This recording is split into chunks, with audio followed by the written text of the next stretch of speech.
बिहार में सियासत के बीच लॉ एंड ऑर्डर की चर्चा खूब हो रही है। हमारे साथ बिहार सरकार के मंत्री सुमित सिंह हैं, सीधे इनसे सवाल। मंत्री जी, बिहार में लॉ एंड ऑर्डर की स्थिति चरमराई हुई है विपक्ष की नज़रों में, आप कैसे देख रहे हैं? बिहार में लॉ एंड ऑर्डर की स्थिति बिल्कुल नहीं चरमराई हुई है। बिहार में लॉ एंड ऑर्डर की स्थिति बहुत दुरुस्त है। और आप एक अपराधी पर्टिकुलर का नाम बता दें जिसका नाम चल रहा हो, जिसके नाम से कोई रंगदारी लेता हो या जिसका वर्चस्व हो इस इलाके में, किसी एक व्यक्ति का नाम बता देंगे तो मैं कह तो रहा हूँ कि मैं राजनीतिक जीवन से संन्यास ले लूँगा। ऐसा कोई अपराधी बिहार में अभी ऐसा नहीं पनप रहा है या उठ रहा है जिसके नाम का दहशत हो किसी इलाके में। लेकिन जिस तरीके के अपराध बढ़े हुए हैं, देखिए दानापुर में एक हत्या हो गई।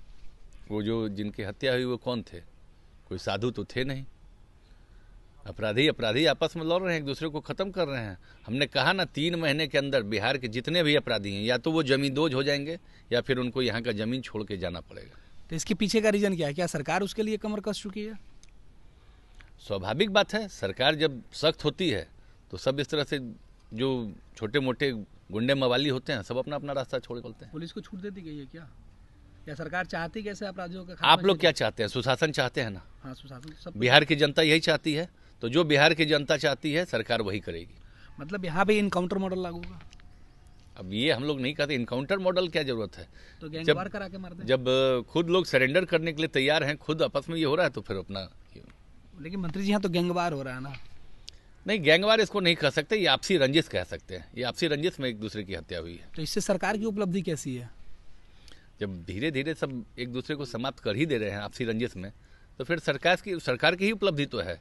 लेकिन फिर तो कानून भी तो सवाल उठा चाहिए। कानून भी तो चमराएगा कि किसी व्यक्ति को अगर आपसे दुश्मनी होगा तो हम किसी को मार देंगे, कोई हमको मार देगा। फिर नहीं, ऐसा नहीं हो सकता। पुलिस व्यवस्था बिल्कुल दुरुस्त है और उसमें जो भी आपसी रंजिश में भी जिनकी हत्या हुई है उसके पीछे भी पुलिस लगी हुई है। तो उस रंजिश में किसने उसकी हत्या की, उस हत्यारे को भी नहीं छोड़ा जा रहा है। उस हत्यारे को भी हम लोग छोड़ने वाले नहीं हैं कि कोई किसी की हत्या कर दे, चाहे वो अपराधी हो, या उसको हम लोग नहीं उन्मुक्त छोड़ सकते हैं। उसको हम लोग वापस सलाखों के पीछे भेजेंगे। 3 महीने का आपने एक टेन्योर बताया कि 3 महीने में बिहार के आपराधिक जो गतिविधियां वो रुक जाएंगी या बिहार छोड़ के अपराधी भाग जाएंगे। क्या कुछ एजेंडा है सरकार का? एजेंडा नहीं, हम लोग चुनावी मोड में हैं और चुनाव से पहले हम लोग, सुशासन की सरकार है तो हम लोग पूरे सुशासन के साथ चुनाव में जाएंगे। अगर इस बीच कोई आपराधिक घटनाएं बढ़ रही है या जिस तरीके से घटनाएं आ रही है सामने, उस पर कोई एक्शन या कुछ ऐसा प्लान बना हुआ हो? उसके लिए तो अभी हमारे नए डीजीपी आए हैं, अभी तो फिलहाल नए ज्वाइन ही किए हैं और काफ़ी अच्छा काम करने वाले हैं, अच्छा काम करते हैं।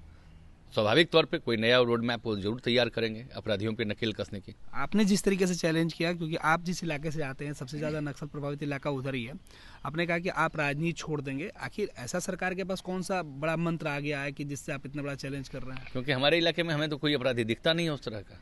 कोई एक पर्टिकुलर अपराधी का नाम बता दें जिसके नाम की रंगदारी चलती हो। बिहार में अगर कोई अपराधी दिखा तो उस पर कार्रवाई होगी, ये भी मैं कह रहा हूँ। राजनीति की तरफ चलते हैं कि बिहार में लॉ एंड ऑर्डर का पता, बिहार में क्या कुछ हो रहा है? राजद अलग दावा, बीजेपी के अंदर अलग बातें, एनडीए गठबंधन के अंदर अलग बात। नीतीश कुमार सबके लिए क्यों इतनी जरूरत लग रहा है? यही तो खासियत है हमारे नेता के, जिस व्यक्तित्व के धनी हैं वो, हर कोई चाहता है कि वैसे व्यक्तित्व से वो जुड़े। तो ये हमारे नेता की खासियत है कि चाहे वो कोई भी दल हो वो उसके लोकप्रिय हैं।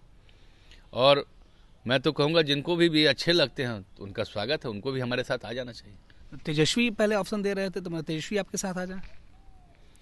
अब जो आना चाहें हम उनका स्वागत करेंगे, लेकिन हम ये नहीं कहेंगे हम कहीं नहीं जा रहे हैं। अपने तेजस्वी का स्वागत करेंगे क्या आप? अब वो अपना दल को छोड़कर हम लोग के साथ जुड़ना चाहेंगे तो क्यों नहीं हम दल के साथ आए तो नहीं जुड़े, स्वागत है। मर्ज कर जाए हमारे अंदर। अच्छा, आपके अंदर मर्ज कर। एक सवाल ये है कि तेजस्वी यादव ने कहा कि बिहार में नीतीश कुमार की सरकार दिल्ली में बैठे अमित शाह चला रहे हैं। देखिए, ये विपक्ष की बात है, बोलने वाले की बात मुंह को पकड़ा नहीं जा सकता। अब ये उनका व्यक्तिगत सोच हो सकता है।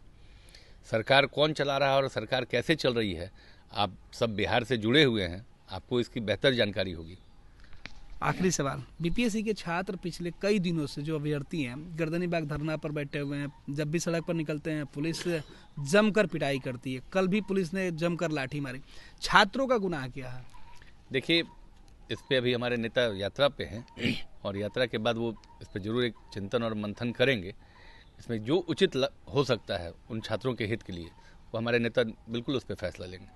चलिए, तो मंत्री सुमित सिंह ने सीधे तौर पर कहा कि बिहार में जो अपराधी हैं वो 3 महीने के अंदर जमींदोज कर दिए जाएंगे।